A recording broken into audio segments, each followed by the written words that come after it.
Բարի երեկո, հարգելի բարեկամներ, հարգանքներս ձեզ, շնորհակալ եմ ուշադրության համար, 1 րոպեի չափով տեխնիկական մի խնդիր կա, կարգավորենք սիրելի բարեկամներ, այսօր թեև շատ կարճ, բայց այնուամենայնիվ կարծում եմ բավականին հետաքրքիր եւ բովանդակալից եթեր ենք ունենալու, որը վերաբերում է խաղաղության օրակարգին եւ իրական Հայաստանի եւ իրական Ադրբեջանի պատկերացումներին ես փորձել եմ որոշակիորեն զուգահեռներ տանել Նիկոլ Փաշինյանի իրական Հայաստանի եւ Իլհամ Ալիևի իրական Ադրբեջանի պատկերացումներուն, հաշվի առնելով այն հանգամանքը, որ այսօր Իլհամ Ալիևը հերթական անգամ փայլել է իր ճակերտավոր ասած խաղաղասիրական պատկերացումներով եւ Հայաստանի հետ հարաբերությունների կարգավորման իր տեսլականով 1 րոպեի չափով տեխնիկական մի երկու խնդիր կա, կարգավորենք եւ քննարկենք սիրելի բարեկամներ, խնդրում եմ հնարավորության սահմաններում տարածեք այս տեսանյութը, սիրելի բարեկամներ։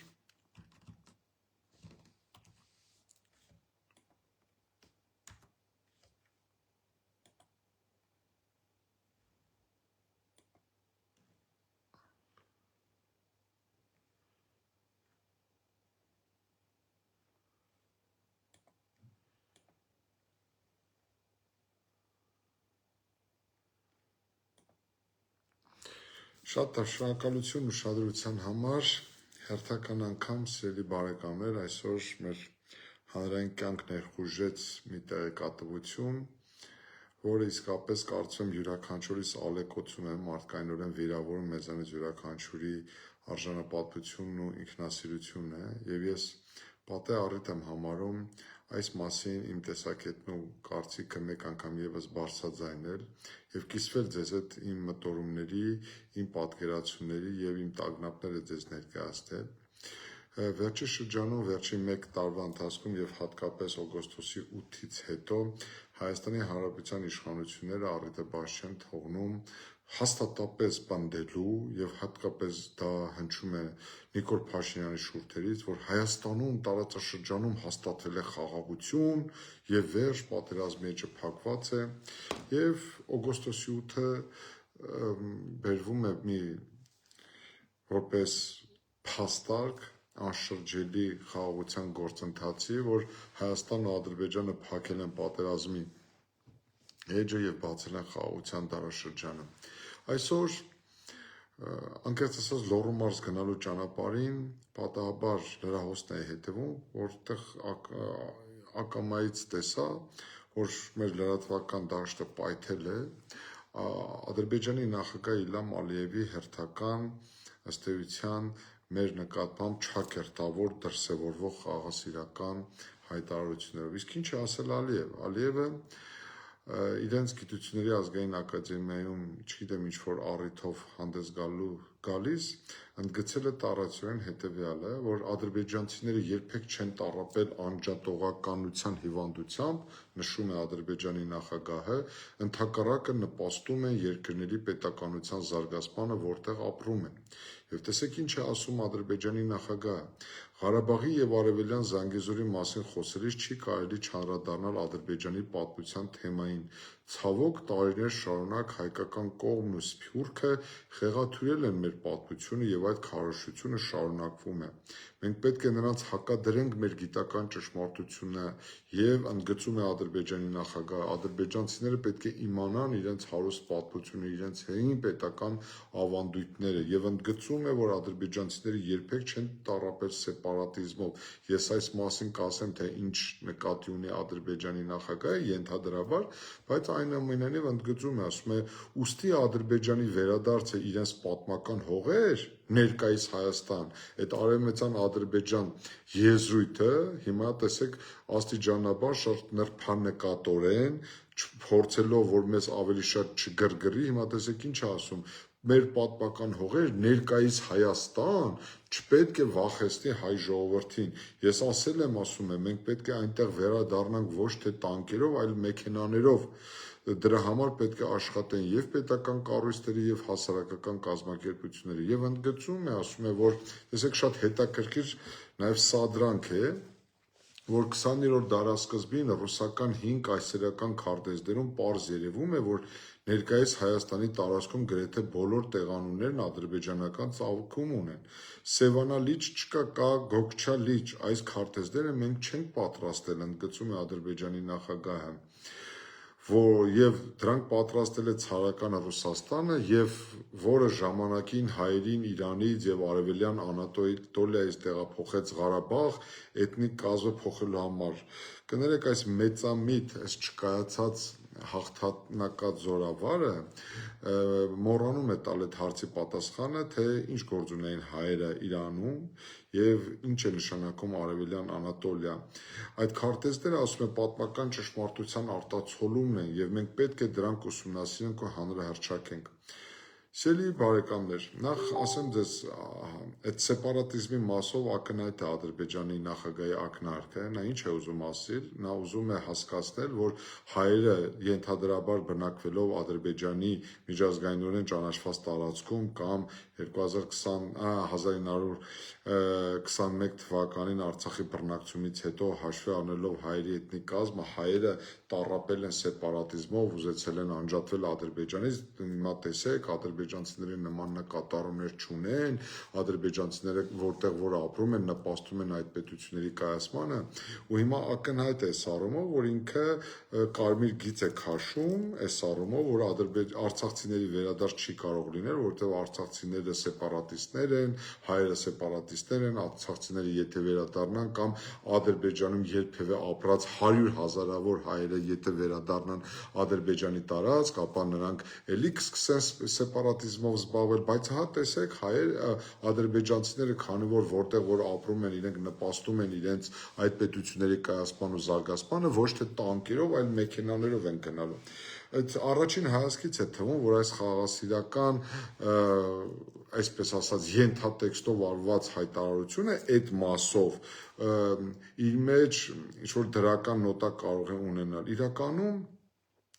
եթե տանկերով կայնելը դեռ մի փոքր պաշտպանվելու, դիմադրելու, հակահարձակման ուրեմն անցնելու ուրեմն հիմքեր կստեղծվել, սեփական հայրենիքը պաշտպանելու հիմքեր ստեղծվել։ Ավտոմեքենաներով գալը դա նշանակում է խաղաղ եղանակներով, փափուկ ուժի կիրառմամբ նվաճել երկիրը։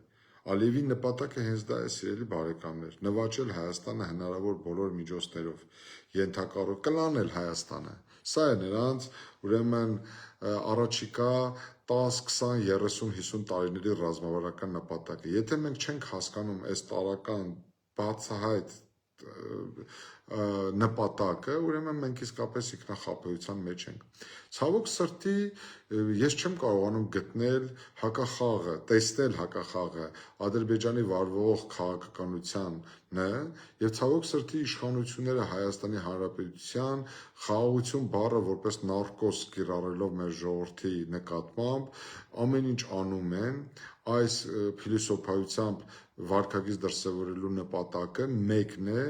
ամեն ինչ անում են 2026 թվականին վերընտրվելու համար։ Ես ուզում եմ հռետորական առումով ձեզ այս ձևաչափով Նիկոլին մի քանի հարց ուղղել։ Ինչ ես կարծում, Նիկոլ, եթե դու 2026 թվականին չունենայիր վերընտրվելու խնդիր, այս նույն ձևաչափով էիր խոսելու, այս նույն հռետորաբանությունն էիր օգտագործելու, այս նույն վարքագիծն էիր դրսևորելու Ադրբեջանի նկատմամբ, տարածաշրջանում խաղաղության գործընթացների հաստատման նկատմամբ եւ տարբեր այլ առումով ակնհայտ է, չէ, որ ձեր խոսույթը Ադրբեջանի նախագահի խոսույթի հետ ոչ միայն չի համապատասխանում, այլև ճիշտ հակառակը Ադրբեջանի նախագահը ժամանակ առ ժամանակ եռման կամ սառը ջուր է լցնում ձեր բոլորի գլխին, ցույց տալու համար, որ իր պատկերացած խաղաղությունը դա Հայաստանի ամբողջական կլանումն է, Հայաստանը փափուկ ուժի կիրառմամբ նվաճելն է, եւ եթե դուք իսկապես այս տարական ճշմարտությունը չեք ուզում գիտակցեք, ես ուզում եմ հասկանալ ձեր ազնվության մակարդակը որն է, դուք ինչու եք ուզում այս աստիճանի խաբել հայ ժողովրդին, եւ այս առումով սիրելի բարեկամներ, ես կարծում եմ ճիշտ ժամանակն է այս հարցերը բարձրացնել Նիկոլ Փաշինյանի առաջ, նախապես ընդգծելով, որ մենք իդեմս մեր հասարակության գործ ունենք նենգորեն խաբված հայ ժողովրդի հետ, ինչ եղավ հայ-թուրքական երկխոսությունը Նիկոլ, ինչ եղավ Ինչ արդյունք գրանցվեց հայ-թուրքական հարաբերությունների կարգավորման համար նշանակված Հայաստանի եւ Թուրքիայի հատուկ ներկայացուցիչների արդեն շուրջ 3 տարի տևող բանակցությունների ընթացքում։ Ինչ պետք է զոհաբերի Հայաստանն ու հայ ժողովուրդը, որ բացվի հայ-թուրքական սահմանը։ Խոսվում էր, որ կարող է սահմանը բացվել երրորդ երկրների քաղաքացիների եւ դիվանագիտական անձնագրով անձանց համար։ Դա ինչու տեղի չունեցավ։ Հիմա տեսեք, այսօր ազգային ժողովի նախագահը մի այսպիսի արդարացում է գտել Ալիևի հայտնի այսօրվա ելույթի եւ ասում է հետեւյալը, որ դա Ադրբեջանի ներքին լսարանին ուղված խոսույթ է, բավական չէ հիմարի տեղ դնեք հայ ժողովրդին, նույնիսկ եթե դա ներքին լսարանին ուղված խոսույթ է, բառապաշար է, տղա ջան, այդ խոսույթներով ու այդ բառապաշարով սերունդ է դաստիարակվում, ադրբեջանական երիտասարդության, ադրբեջանական ներկայիս սերնդի մեջ արմատավորվում է այն գաղափարը, որ իդեմս ներկայիս Հայաստանի Հանրապետության իրենք գործ ունեն արևմտյան Ադրբեջանի հետ, իրենց պատմական հայրենիքի հետ, որ վաղ թե ուշ անգամ մեքենաներով իրենք պետք է նվաճեն ներկայիս Հայաստանի Հանրապետության տարածքը։ Լավ Ալիևի հերն էլ անիծած, Ալիևի, ուրեմն չգիտեմ, շնի ու գելի բաժին դառնա։ Հələ մի հատ ինձ ասեք, տեսնեմ դուք ինչ խոսույթով եք շփվում ձեր ներքին լսարանի հետ։ Դուք ինչ ուղերձ եք բերում ձեր ներքին լսարանին։ Բանակի կրճատում, խաղաղության հաստատում, չգիտեմ, կոմունիկացիաների ապաշրջափակում եւ այլն եւ այլն եւ այլն։ Այդ դեպքում հարց է առաջանում, Թրամփի ուղին եք ստորագրել, շատ լավ։ Նա դուք կարող եք հստակ նշել իմպլեմենտացիոն գործընթացը երբ հովանից է մեկնարկելու, որտեղով է մեկնարկելու, ինչ տեխնիկատնտեսական բնութագրություն է այդ ճանապարհը, եւ վերջո երբ է սկսվելու այդ ենթակառուցվածքների շինարարությունը, երբ է նախատեսում ավարտվել։ Եվ բացի դա Ադրբեջանի հետ հարաբերությունների կարգավորման մի մասնիկ է Թրամփի ուղին։ Ինչ եղավ 1000 կիլոմետրանոց դելիմիտացիայի եւ դեմարկացիայի գործընթացը։ Մի ամբողջ 25 թվական դուք կորցրեցիք ոչ մի մետր տարածք չսահմանազատելով ու չսահմանագծելով։ Ինչու եք խաբում հայ ժողովրդին։ Արդյոք եթե 2025 թվականը իսկապես խաղաղության տարի էր, արդյոք սա ամենալավ տարին չէր մեր երկու պետությունների եւ երկու ժողովրդերի պատմության ընթացքում, եթե դուք իսկապես միտված եք խաղաղություն հաստատելու եւ իսկապես Ադրբեջանը միտված է ձեզ այդ խաղաղություն հաստատելու, ապա ինչ-որ խանգարում, որպեսզի դուք այս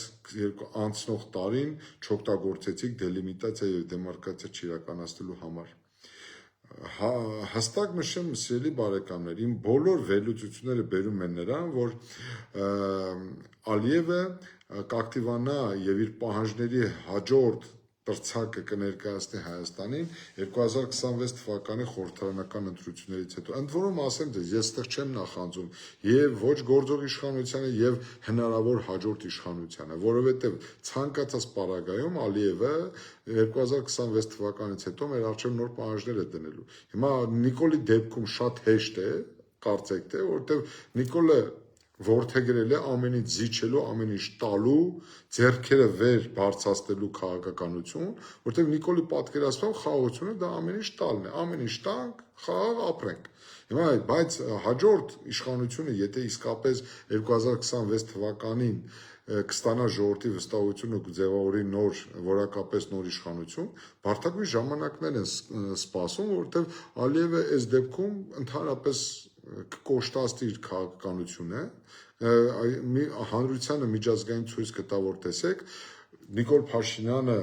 վարում էր խաղաղության քաղաքականություն եւ Հայաստանում եկել է բովանդակային առումով նոր իշխանություն, որոնք ունեն որոշակի այլ պատկերացումներ, հետեւաբար տեսեք, հայ ժողովուրդը չի ցանկանում խաղաղություն եւ այլն եւ այլն։ Հետեւաբար այս առումով ես իսկապես չեմ նախանձում Հայաստանի քաղաքական վերնախավին եւ ես գտնում եմ, որ մենք բարդագույն ժամանակահատված ենք ապրում եւ մենք պետք է կարողանանք ճիշտ հաշվարկել մեր ներուժն ու ռեսուրսները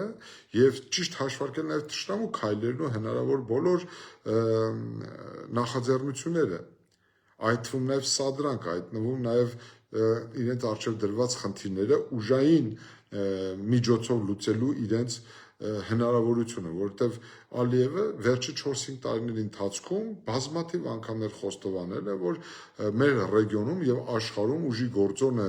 դեռևս պահպանում է իր կենսունակությունը եւ գլոբալ խնդիրները լուծվում են ուժի միջոցով։ Հետեւաբար Ալիևի պատկերացումները մեր ռեգիոնում խնդիրները կարգավորելու դա դիտարկվում է բացառապես ուժի միջոցով։ Հիմա սրան, երբ որ հակադրվում է Նիկոլի իրական Հայաստանի փիլիսոփայությունը, ես ուզում եմ մենք որոշակի զուգահեռներ տանենք, ինչ է ասում եւ ինչ արժեքների վրա է խարսված Նիկոլի իրական Հայաստան փիլիսոփայությունը եւ ինչ արժեքների վրա է խարսված Ալիևի իրական Ադրբեջան փիլիսոփայությունը։ Նիկոլի իրական Հայաստան փիլիսոփայությունը խարսված է ոչ մի կոնֆլիկտ տարածաշրջանում 0 հարցեր հարևանների հետ, ոչ մի պահանջ որևէ երկրի հետ, որևէ երկրի նկատմամբ, ընդ որում ասեմ ձեզ, սա մեծագույն բլեֆ է Նիկոլ Փաշինյանի կողմից եւ մեծագույն խաբկանք եւ նա այս միտքը ուղղակի վաճառում է մեր ժողովրդի վրա ու ցույց է տալիս, որ գիտեք ինչ, հիմա ինքը վարում է մի այնպիսի քաղաքականություն, իբր Լևոն Տեր-Պետրոսյանը ծովից ծով Հայաստան էր ուզում գրավել, Ռոբերտ Քոչարյանը ընդհանրապես Չինաստանն ու Ռուսաստան էր ուզում միացնել Հայաստանին, Սերժ Սարգսյանը ընդհանրապես Իրանը, Վրաստանը կլանում էր, ահա եկել է մենակ Նիկոլ Փաշինյանը ու ինքը վարում է ոչ մի կոնֆլիկտ հարևանների հետ քաղաքականություն։ Մեծագույն խաբկանք է, սիրելի բարեկամներ, եւ ես ուզում եմ, որ մենք ընդգծենք Հայաստանի Հանրապետության որևէ վարչակազմ, անկախ նրանից մենք դրանց նկատմամբ ինչպիսի վերաբերմունք ունենք, Հայաստանի որևէ հարևանի նկատմամբ որևէ տարածքային պահանջ չի ներկայացել։ Հետեւաբար Նիկոլ Փաշինյանի այս դիտարկումը ուղղակիորեն հստակ որոշակիացված մանիպուլյացիա է։ Լավ, այնուամենայնիվ, ինչ է ասում Նիկոլ Փաշինյանը։ Նիկոլ Փաշինյանը Հայաստանի ամենակարևորագույն ենթակառուցվածքները վերաձևելով, ինչ-որ կառուցվածքներ նաև կազմաքանդելով, խոսքը բանակի, եկեղեցու, ընտանիքի, պետության, պետական կառավարման համակարգերի եւ բազմաթիվ այլ ենթակառուցվածքների մասին է, փորձ է արվում ուղերձ բերել եւ Թուրքիային, եւ Ադրբեջանին, եւ աշխարհակահական այլ կենտրոնների եւ պետությունների, թե տեսեք Հայաստանը զինաթափվում է, կրճատում է ռազմական բյուջեն, կրճատում է բանակի կազմը, ընդհանրապես իր խոսույթով հանդես է գալիս պացիֆիզմի դիրքերից, զիջումներ է անում, այնպիսի զիջումներ, որոնք իսկապես երրորդ կողմի եւ մասնավորապես Ադրբեջանի եւ Թուրքիայի կողմից կարող են դիտարկվել իսկապես որպես Հայաստանի կողմից վարկագծի դրսևորում, որ Հայաստանը փակել է կոնֆլիկտի էջը, բայց սա ինձ համար ողջունելի նաև կծափահարի, եթե այսպիսի ընկալում ես տեսնեի նաև Ադրբեջանում, եթե ես հիմա տեսնեի Ադրբեջանի նախագահի կողմից հայելային արձագանք, փոխադարձության սկզբունքի դրսևորում, ես տեսնեի, որ Ադրբեջանի նախագահը նույնպես խոսում է ժողովուրդների հաշտեցումից, նույնպես խոսում է, որ տեսեք 15 օր առաջ Նիկոլ Փաշինյանը պարլամենտում հետաքրքիր ելույթ ունեցավ, ասում է, այդ որ մենք ասում ենք թուրքը մնում է թուրք, ադրբեջանցիներն էլ են ասում հայը մնում է հայ, ասում են մենք մեզնից շատերը ասում են այդ ոնց է թուրքի հետ ուզում եք հաշտվեք, ընդեղ էլ են ասում ուզում եք հայ հետ հաշտվեք, գիտեք ինչ տրամաբանական կառուցվածք ունի այդ միտքը, բայց կներեք, ես այդ նույն բանը ուզում եմ լսեմ Ալիևից, եթե Ալիևը այդ խոսույթը չի օգտագործում, դու ինչու ես քո զենքերը հանձնում, դու ինչու ես քո ձեռքերը բարձրացնում, դու ինչու ես հանձնվում, ինձ սա է հետաքրքրում։ Հաջորդը Ալիևի արձագանքը, որ նա չի ժամանելու Երևան 2026 թվականի մայիսի Երևանում նախատեսվող Եվրո այդ համայնքի գագաթաժողովին, Նիկոլ սա քո համար իսկապես մեսիջ չի, որ Ալիևը չի ցանկանում խաղաղություն, իրական խաղաղություն, որտեվ եթե նա իսկապես հաղթող կողմն է, եթե նա իսկապես ցանկանում է Հայաստանի հետ կարգավորել հարաբերությունները, եթե դա պարտադրանք չի, եթե դա խապկանք չի, խոսքը օգոստոսի 8-ի Վաշինգտոնյան հռչակագրից բխող վարկագծի փոփոխությունը, եթե դա անկեղծ է, դեպքում ի՞նչն է խանգարում կաշկանդում Ալիևին, որ նա չպետք է գա Հայաստան եւ չմասնակցի, դա մեծագույն ուղերձ կլինի, որ այսպես կոչված հաղթած երկրի նախագահը գալիս է մի երկիր, որի հետ ունեցել է 30-ամյա կոնֆլիկտ եւ կոնֆլիկտը թողնում է պատմությանը, թողնում ենք ուրեմն անցյալում եւ առաջ ենք շարժվում։ Սա արդյոք սա մեզ համար գույս չէ, որ Ալիևը ուրիշ հաշիվներ ունի։ Ալիևի նպատակը Հայաստանի հետ խաղաղության պայմանագիր կնքելը չի, ընդամենը այս ժամանակահատվածը, որտեղ խաղաղության գաղափարը գերադրական աստիճանով քարոզվում է, դա միայն ու միայն մեկ նպատակ է հետապնդվում ամեն ինչ անել Նիկոլի հաղթանակը ապահովելու համար։ Այդ դեպքում, եթե դու իսկապես մտածում ես, որ Ալիևը քո հետ կնքելու է խաղաղություն, շատ լավ, Ադրբեջանից կարելի է ակնկալել այնպիսի ստրատեգիական խնդիրների լուծում, որոնք իսկապես հայ ժողովրդի մոտ կձևավորի տպավորություն, որ այո, Ադրբեջանը աստիճանաբար գնում է ձնհալի ճանապարհով եւ աստիճանաբար ռեգիոնում հաստատվելու է խաղաղություն, բայց ոչ միայն Ալիևը չի գալիս, կասկածելի անգամ Էրդողանը կգա, թե չի գա։ Ես քիչ առաջ նշեցի սահմանազատման ու սահմանագծման աշխատանքները։ Այդ Ղազախստանից այդ ցորենի հետ կապված խնդիրը, եկեք լավ հասկանանք, որ դա ճիշտ հաշվարկված ինչ-որ մեգա քաղաքական ինչ-որ տրյուկ է, որով ինչ-որ բան է փորձարկվում, որի մեջ ներքաշվում է կենտրոնական Ասիայի երկրները, դրանք էլ ինչ-որ առումով, ես չեմ ուզում հիմա շատ աշխարհաքաղաքական երանգ հաղորդել այդ ուղղությանը, այդ հարցին, բայց այնուամենայնիվ ինչ որ հանրային աշխարհաքաղաքական տրամադրություններ շոշափելուն միտված է, Ռուսաստանի ռեակցիան է ստուգվում, չգիտեմ, փորձ է արվում ճանապարհներ հարթելուն կամ նոր ճանապարհներ ստեղծելուն միտված ինչ-որ քայլ է արվում, ինչու Վրաստանով այդ դեպքում։ Այդ դեպքում, եթե Ադրբեջանի հետ մենք խնդիր չունենք, հարգելի իշխանություն, այդ դեպքում թող միանգամից Ադրբեջանի տարածքից միանգամից Վրաստանը շրջանցվի եւ մուտք արվի Հայաստանի Հանրապետություն, թեկուզ բեռնատար մեքենաներով, սա լրջագույն ժեստ կլինի։ Եվ այս առումով հիմա ես ուզում եմ խոսել շատ կարճ, որովհետեւ անկեղծ ասած ոչ միայն հիասթափված եմ, ոչ միայն վիրավորված եմ, այլև ես չեմ ուզում, որ իմ ժողովուրդը այսքան խափնված լինի, անկեղծ եմ ասում, ես չեմ ուզում, որ մեր ժողովուրդը չգիտակցի ուրեմն թե ինչպիսի մանիպուլյացիայի զոհ է ինքը դառնում, ինչպիսի քաղաքական խարդավանքների զոհ է դառնում, բայց ամեն սերունդ ինքն է որոշում, սիրելի բարեկամներ, բայց մինչ Հայաստանում Հայաստանի քաղաքական ղեկավարները խոսում են խաղաղությունից, դրա անխուսափելիությունից, նույնիսկ Նիկոլ Փաշինյանը 100%-ով պնդում է,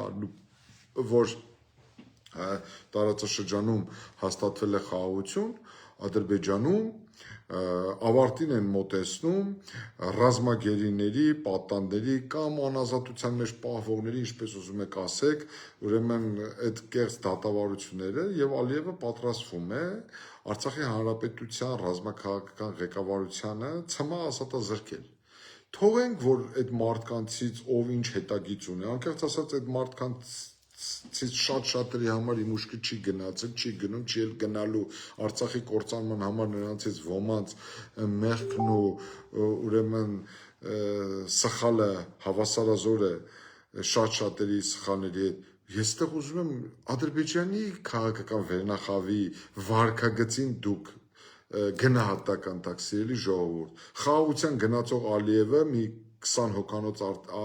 Արցախի Հանրապետության նախկին ռազմաքաղաքական ղեկավարությանը ցմահ է ազատազրկում, հա, այդպիսի խաղաղություն է հաստատվում, սա խաղաղություն չի, ժողովուրդ, ընդ որում գիտեք ինչ, անկեղծ եմ ասում, նա ստորացնելու ճանապարհն է բռնել, ստորացնելու, նսեմացնելու, մեր հավաքական, մեր քաղաքական գործոնը ոչնչացնելու վարքագիծ է դրսևորել։ Նա ուզում է, որ հայկական գործոնը ռեգիոնում ոչնչանա։ Սա մենք չենք ուզում ընկալել։ Այո, մենք խաղաղություն ենք ուզում, եւ ես իսկապես մի հարցում ուզում եմ իսկապես ճակերտավոր կռվել նաև ձեզ այդ մեր սիրելի ժողովուրդ։ Տեսեք ինչ է ասում Նիկոլ Փաշինյանը եւ նրա սազանդարները, նրա քարոզիչները, նրա սատելիտները, նրա քաղաքական թիմը։ Մի բառ հենց խոսում ես նրա կարծիքին հակառակ, ասում է դու պատերազմ եք ուզում։ Ժողովուրդ ջան, նախ մի անգամ, երկու անգամ, երեք անգամ արդեն անդրադարձել եմ, հայ ժողովուրդը երբեք պատերազմ չի ուզել։ Նույնիսկ Արցախյան առաջին պատերազմի ժամանակ մենք պատերազմ չենք ուզել, երբեք մենք պատերազմ չենք ուզել։ Եվ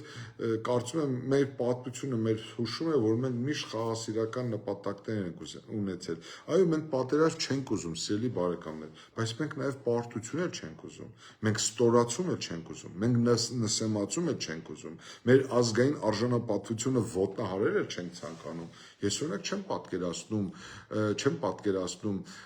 այս խաղաղությունը, որը կարող է այսպես լինի։ Այո, պարտված կողմը, սիրելի բարեկամներ, պարտված կողմը կարող է զիջել, կարող է ատամները կրճտացնել, կարող է ձայն չանել։ Աշխարհի շատ ազգեր ու ժողովուրդներ են պարտվել, այդ թվում նաև Գերմանիայի նման պետությունն ու գերմանացիների նման ժողովուրդը, Ճապոնիայի նման պետությունն ու ճապոնացիների նման ժողովուրդը, բայց նրանց չեն ստորացրել, նրանց չեն նսեմացրել, նրանց ղեկավարների նկատմամբ, նրանց ժողովրդի նկատմամբ հաղթած երկրները չեն խժացել, չեն խնդացել, չեն հեգնել։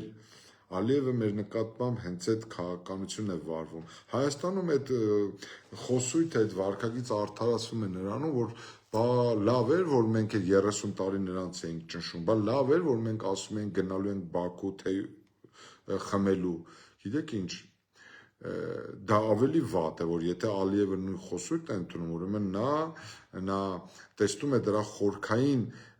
հետևանքները, տեսնում է, որ Հայաստանի եւ Ադրբեջանի եւ հայ ժողովրդի եւ ադրբեջանական ժողովրդի միջև խաղաղության ընկալումը դեռևս չի հասել այն մակարդակին։ Ես ինչու եմ խորանում այս խաղաղության օրակարգի վրա, որովհետև ես շատ լավ գիտակցում եմ, սիրելի բարեկամներ, որովհետև ձեզանից յուրաքանչյուրը իսկապես խաղաղություն է ցանկանում, բայց ես նաև գիտակցում եմ, դառնորեն ականատես եմ լինում, թե ինչպես է այս խաղաղության գաղափարը վաճառվում մեր ժողովրդի վրա գործող իշխանության կողմից։ Նիկոլը շատ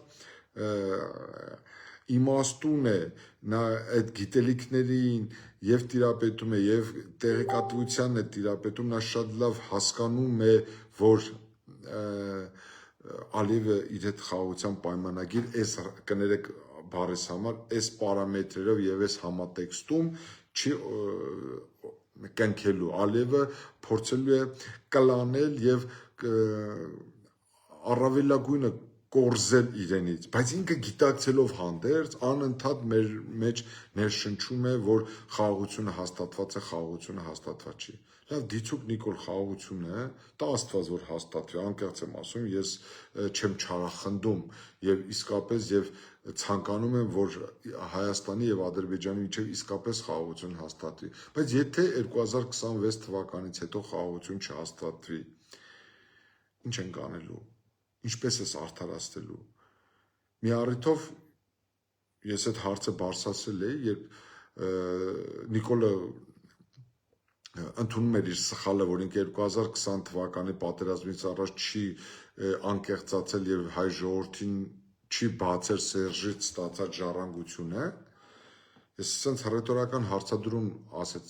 բարձրացեցի, որ որն է երաշխիքը, որ 10 տարի հետո դու ինքդ էլի ժողովրդից ներողություն չես խնդրի այսօրվա քո գործած սխալների համար, չես ընդունի, որ այսօր քո վարած քաղաքականությունը նույնպես սխալ է։ Չկա այդ երաշխիքը, ժողովուրդ ջան, այս մարդու մոտ մի հատ կներեք, ժողովուրդ ջան, սխալվել եմ, սա դարձել է բնավորության գիծ, թքած թե մարդկային ճակատագրեր են խեղվում, թքած թե ամբողջ մի սերնդի, ամբողջ սերնդի ուրեմն երազանքներ են փշրվել ու կործանվել։ Ես հասկանում եմ, որ մեր ժողովրդի մի ստվար զանգված չի ուզում խոսել խնդիրներից, որովհետև պրոբլեմների մասին խոսելը, պրոբլեմները քննարկելը դա մարդկանց յուրովի դժվարություն է ստեղծում մարդու համար, որովհետև բնական հարց է առաջանում, բայց եթե լավ էս պրոբլեմը կա, ինչպես են լուծելու այս պրոբլեմը։ Հետևաբար մեր ժողովրդի մի ստվար հատված իսկապես խուսափում է այդ պրոբլեմների մասին խոսելուց։ Փորձում է ասֆալտի ֆոնի վրա, ինչ որ դրական, Հայաստանում շատ դրական բաներ էլ կան, ժողովուրդ ջան, այդ ոչ ոք չի ասում, բայց եթե Նիկոլ Փաշինյանը այդքան պնդաճակատ է ու այդ Հայաստանում ինչ դրական բան կա, վերագրում է իրեն, շատ լավ, եկեք վերագրենք Նիկոլ Փաշինյանին, բայց եթե կա մի քիչ քաղաքականության մեջ բարոյականություն, իսկ մարդկային հարաբերություններում եթե կա մի քիչ ազնվություն, եկեք թող մարդավարի, տղամարդավարի, այդ բացասական երևույթներն էլ վերագրեն իրենց, ասեն մենք լավին տերն ենք, վատին էլ ենք տերը, ժողովուրդ ջան, այս երկրում ինչքան վատ բան կա, դրա տերն էլ ենք մենք։ Բայց ցավոք սրտի 7 տարի այս մարդիկ ինչ են ասում, լավին տերը իրենք են, վատի տերը ինչքան նախին թալանչի, կոռուպցիոներ, չգիտեմ ինչ կա, հիմա էլ նոր մոդա են ընտրել, ուրեմն ով իրենց դեմ մի բան խոսում է, ով իսկապես իրենից ինչ որ արժեք կարող է ներկայացնել, ով կարող է մի փոքր անհամաձայնություն, չեմ ասում մեծ, ով կարող է ինչ որ իսկապես հետագայում մի տարի հետո, 2 տարի հետո, 5 տարի հետո քաղաքական հավակնություն դրսևորել ու իրենց փոխարինող քաղաքական ուժ դառնա, սարքել են հերթական բան, Կրեմլի ագենտ ես, Ռուսաստանի ագենտ ես, դու սրանց լսեք կլինի դուք մի հատ սթափվեք էլի։ Ասենք ես մի քանի օր առաջ մի տեղում մի հարթակում հարցազրույց տալուց այսպեսի մի ձևակերպում արեցի, ժողովուրդ ջան, դուք իմացեք 2020 թվականից հետո, երբ որ Նիկոլը խոսում է ինքնիշխան Հայաստանից, իսկ օգոստոսի 8-ից հետո էլ կամ պրահյան գործընթացից հետո, երբ որ ճանաչեց Ադրբեջանի տարածքային ամբողջականությունը ներառել Արցախը, ասեք Նիկոլի խոսույթում բառապաշարում հետևյալ խոսույթն է գեներացում մշտապես, որ Հայաստանը ձեռք է բերել ինքնիշխանություն, Հայաստանը երբևէ այդքան ինքնիշխան չի եղել, որքան այդ ժամանակահատվածում։ Հիմա թող ազնվորեն, ընդ որում իրենք ազնվորեն խոստովանել են, որ 2020 թվականի Արցախյան աղետալի պատերազմից հետո քանի պաշտպանության նախարար եք Ռուսաստանի հորդորով նշանակել, այ ինքնիշխան իշխաններ, այ Կրեմլից դուրս, ազդեցությունից դուրս ու Կրեմլի ագենտների դեմ պայքարող Հայաստանի իշխանություններ։ Կարող եք ինձ ասել, դուք Կրեմլի հորդորով քանի պաշտպանության նախարար եք նշանակել։ 2 նախարարի անուն կարող եմ ես տալ, Վաղարշակ Հարությունյան ու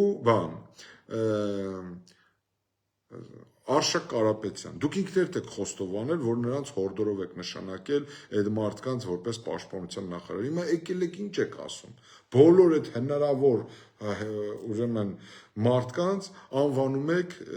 ովքեր ձեր դեմ կարող են պայքարել, անվանում եք Կրեմլի ագենտներ, չգիտեմ ինչեր։ Սիրելի բարեկամներ, Հայաստանի Հանրապետությունը աստիճանաբար թևակողում է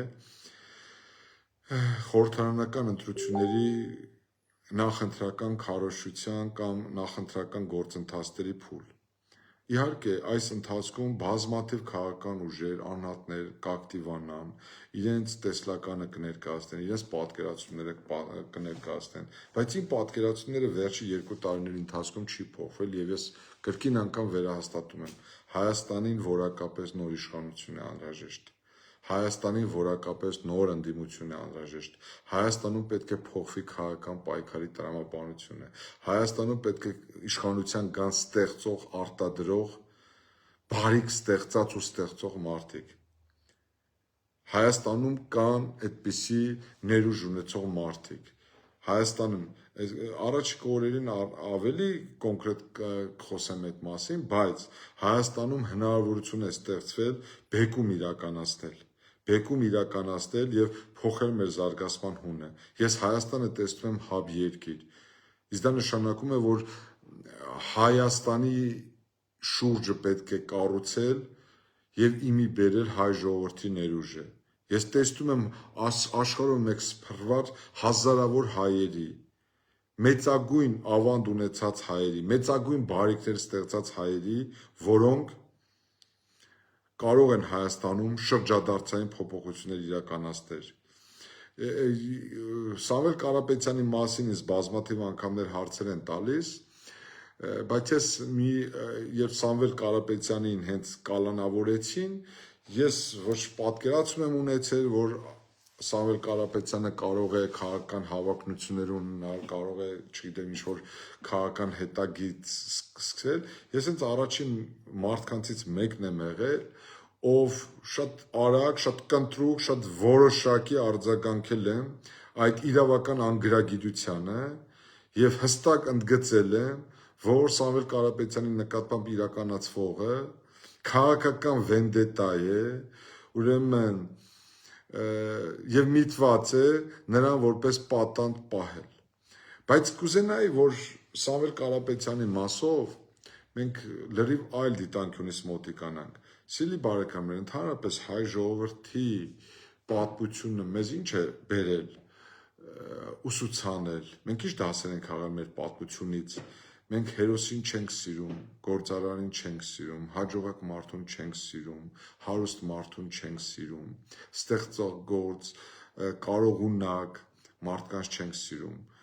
Շատ լավ կլիներ, որ Սամվել Կարապետյանի նման մարդիկ, որոնք շատ են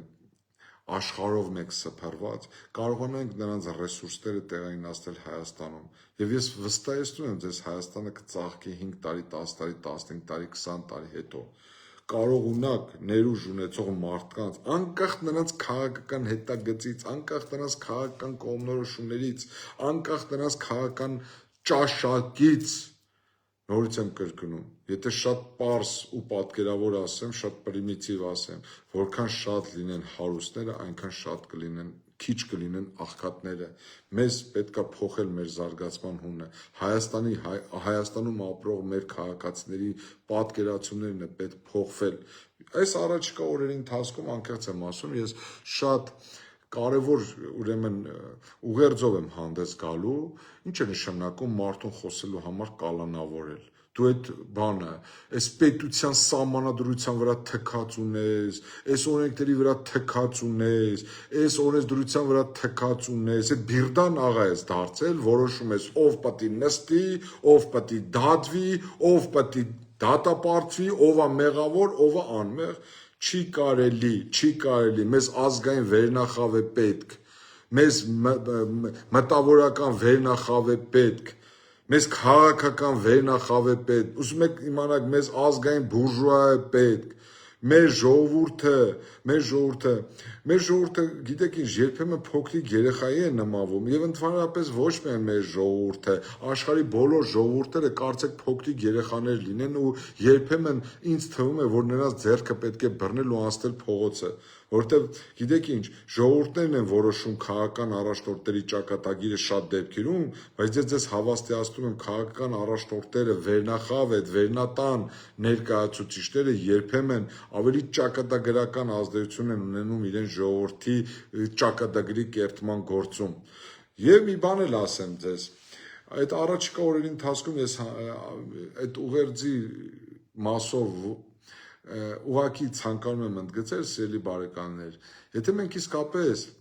ուզում ենք մեր տարածաշրջանում հարատև լինել, եթե մենք իսկապես մտածում ենք, որ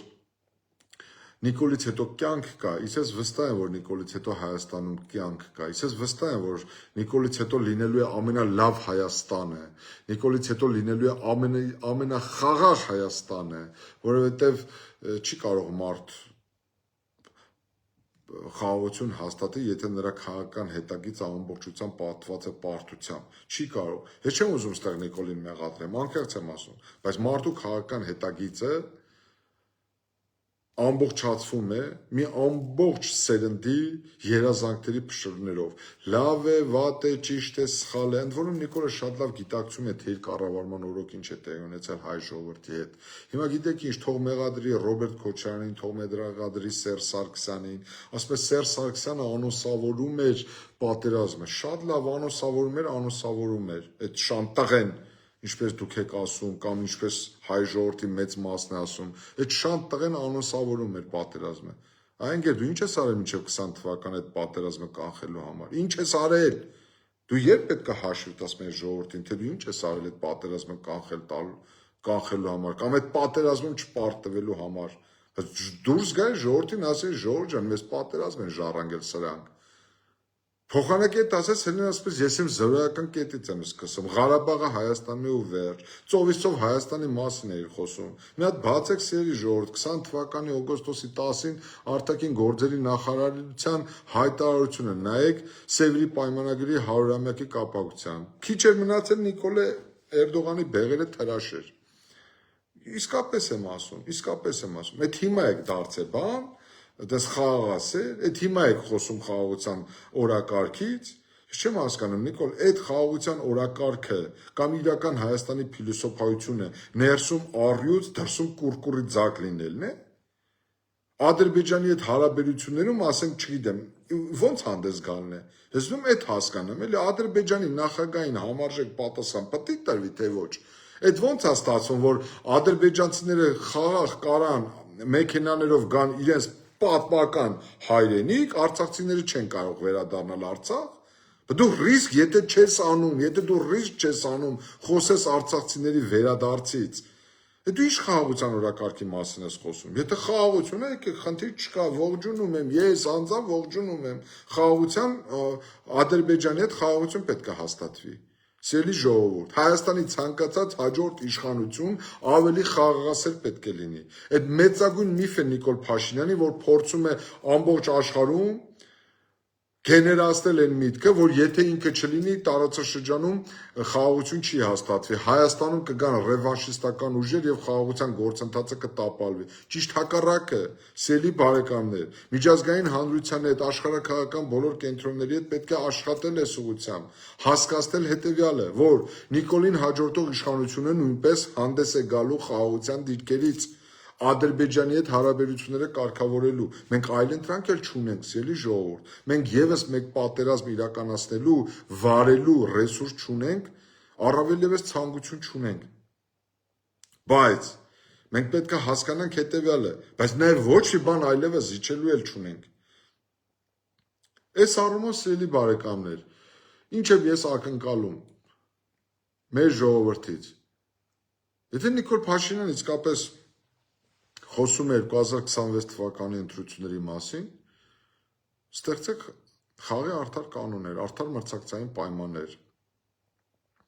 Բոլորի համար ստեղծեք նպաստավոր մրցակցային հավասար պայմաններ։ Ուժի դիրքերից մի խոսեք, վերջ տվեք այդ ռեպրեսիաներին։ Եկեղեցու մասին այսօր չեմ ուզում խոսել, բավականին ծավալուն թեմա է, ես էլ բավականին շատ խոսել եմ այդ մասին, մի օր առանձին խոսենք։ Փորձեք քաղաքական պայքարի առողջ մթնոլորտ ձևավորել։